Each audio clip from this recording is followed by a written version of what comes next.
Pria penggembala ini tiba-tiba mendengar suara minta tolong dan bergegas mencari sumber suara itu.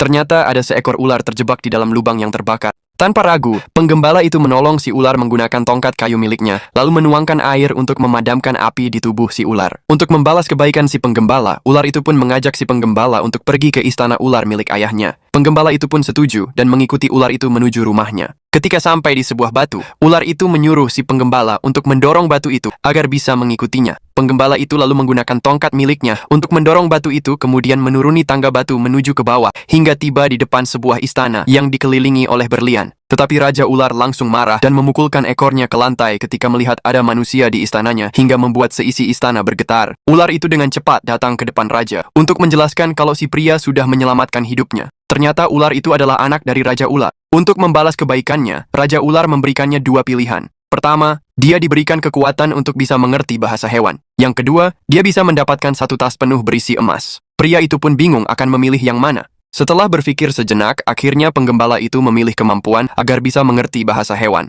Raja Ular lalu membisikkan sesuatu padanya. Seketika, dia bisa langsung memahami perkataan Raja Ular dan anaknya. Pria itu lalu berterima kasih pada Raja Ular. Tapi sebelum berpisah, Ular berpesan agar dia merahasiakan kemampuannya dan juga keberadaan istana ular itu. Pria itu lalu pergi meninggalkan kerajaan ular dan kembali ke rumahnya. Kehidupannya belum mengalami perubahan. Dia masih bekerja sebagai penggembala domba. Hingga suatu hari, saat dia sedang beristirahat, dia tidak sengaja mendengar para burung sedang berbicara tentang harta karun yang terkubur di bawah pohon itu. Si penggembala diam-diam mendengarkan percakapan burung itu. Dia lalu menggiring semua domba kembali ke peternakan dan berhenti dari pekerjaannya. Malamnya pria itu pergi menuju pohon tempat harta karun itu. Dia pun segera menebang pohon itu, kemudian menggali tanah sampai dia menemukan ratusan koin emas. Pria itu berhasil menjadi kaya. Dia lalu membangun sebuah rumah, menikahi wanita yang dia cintai, punya anak, dan hidup bahagia.